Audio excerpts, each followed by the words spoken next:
मैं central Alabama के एक रूरल इलाके से हूँ।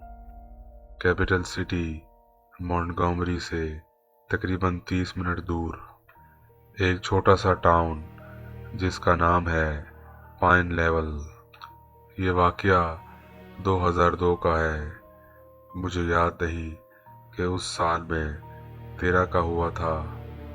ये मेरा कज़न, जिसे हम जैक कहेंगे, लेकिन इतना यकीनी है कि ये कहानी उन्हीं 2 सालों के दरमियान की है। मैं अपने पेरेंट्स और छोटे भाई के साथ रहता था। जैक अपने डैड, स्टेप मॉम, अपने भाई जॉन और अपने बड़े स्टेप ब्रदर रायन के साथ रहता था। हमारी दोनों फैमिलीज मेरे ग्रैंड पेरेंट्स के फार्म पर रहती थी। तकरीबन 16 एकड़ का इलाका और उसके गिर्द दूर दूर तक फैले हुए काउ पेस्टर्स जो किसी और के थे। उन गर्मियों में मेरा दोस्त एडवर्ड अक्सर मेरे घर रात गुजारता था। समर हॉलीडेज का रूटीन था ड्रैगन बॉल जी, कभी लॉर्ड ऑफ द रिंग्स और बेहिसाब जंक फूड। उस रात हम मेरे बैकयार्ड में खेल रहे थे। बैकयार्ड के आखिरी सिरे पर शोल्डर हाइट फेंस थी जो हमें और काउ पेस्टर को अलग करती थी। हमारी सिक्योरिटी लाइट बैकयार्ड को रोशन करती थी, लेकिन फेंस के बाद रोशनी बस हल्की सी ही जाती थी। फेंस के पास एक बड़ा दरख्त था जो तकरीबन फेंस की हाइट का ही था। अचानक काउ पेस्टर से बहुत ज्यादा शोर आया। हम दोनों ने देखा काउज जो हमसे 10 यार्ड से भी कम दूर थी, पैनिक में थी, मुंह कर रही थी, इधर उधर भाग रही थी। अजीब बात यह थी कि हमें पहले पता ही नहीं था कि काउज वहां मौजूद भी हैं। वो इतनी खामोश और स्टिल थी कि पता ही नहीं चलता था कि वो वहां मौजूद है। इसलिए जब वो हिली डुली तो हमारा पूरा फोकस उधर चला गया और फिर हमने उसे देखा। काउस के बीच हल्की सी रोशनी में एक अजीब सा फिगर था। उसका रंग बहुत हल्का, तकरीबन सफ़ेद। उसकी हाइट तकरीबन 4 से 4.5 फीट, बिल्कुल एक बच्चे जितनी। उसका सर देखकर ऐसा लगा जैसे उसने हुड पहनी हुई है, और वो चल नहीं रहा था, वो स्किप कर रहा था, बिल्कुल बच्चों की तरह, लेकिन सर्कल बनाकर काउस के बीच, जैसे वो खेल रहा हो। जबकि काउस बहुत डरी हुई थी और ठीक से भाग भी नहीं रही थी। सिर्फ काउस ही नहीं भागी, हम भी भाग गए। मैं और एडवर्ड सीधा बैक पोर्च से घर के अंदर, दरवाज़ा बंद किया, लॉक लगाया। काफ़ी देर बाद जब हम तसल्ली में आए, हमने एक दूसरे को देखा। तुमने भी वही देखा? हाँ, हम दोनों ने बिल्कुल वही चीज़ देखी थी। ये कोई प्रैंक नहीं था। उस इलाके में उस साइज का कोई बच्चा नहीं था।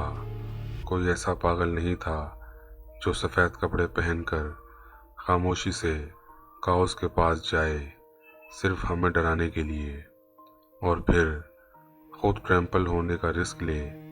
और सबसे अजीब बात, उसका चलना, उसमें एक केयरलेस और ग्रेस थी जो एक्टिंग नहीं लगती थी, जैसे वो जानबूझकर वहाँ आया हो, जैसे वो चाहता हो कि हम उसे देखें लेकिन फिर भी हमें एक्नॉलेज ना करें। अगर कहानी यहीं ख़त्म होती तो शायद मैं आज ये सब ना लिखता, लेकिन यहीं से असल बात शुरू होती है। कुछ वक्त बाद मैंने अपने छोटे कज़न जॉन को ये सब बताया। जॉन एक सीधा और ईमानदार लड़का था। झूठ बोलना उसकी आदत नहीं थी। मैंने अभी आधी कहानी ही बताई थी कि उसने मुझे बीच में रोक दिया और फिर वो बिल्कुल वैसे ही चीज़ डिस्क्राइब करने लगा जो उसने देखी थी। जेक के बर्थडे पर जॉन, जेक और जेक के कुछ दोस्त मेरे बैकयार्ड में ट्रैम्पोलिन पर खेल रहे थे। मेरी फैमिली उस वक्त बाहर डिनर पर गई हुई थी, लेकिन कज़न्स को पता था कि वो हमेशा हमारे बैकयार्ड में आ सकते हैं। सनसेट से थोड़ा पहले जब रोशनी कम हो रही थी, लेकिन सब कुछ अभी भी दिख रहा था। एक लड़के ने काव पेस्टर की तरफ इशारा करके कहा, ये क्या है?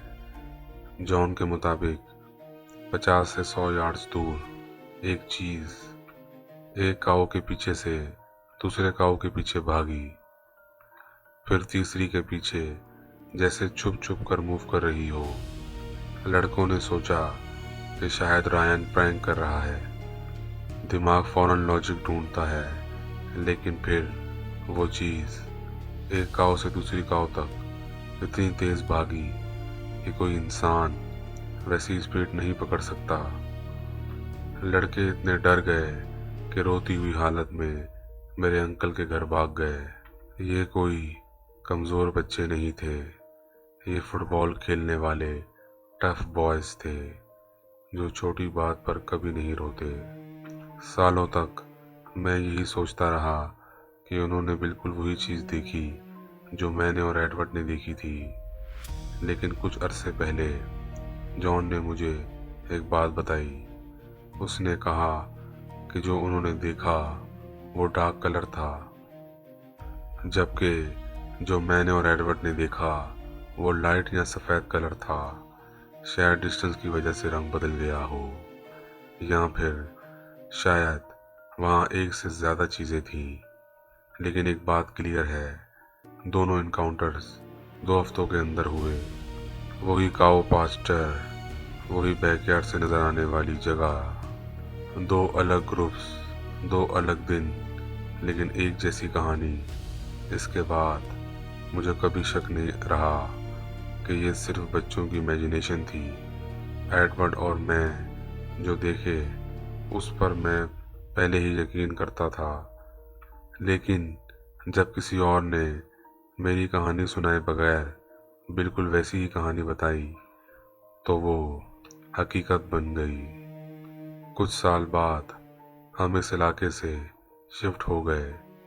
आज भी कभी कभी मैं उस पुराने काऊ पास्चर के पास से गुजरता हूँ और हर बार नज़र फील्ड पर आ टिकती है। शायद कार की हेडलाइट से थोड़ा दूर एक हुड पहना हुआ बच्चे जैसा फिगर फिर से स्किप करता हुआ नजर आ जाए।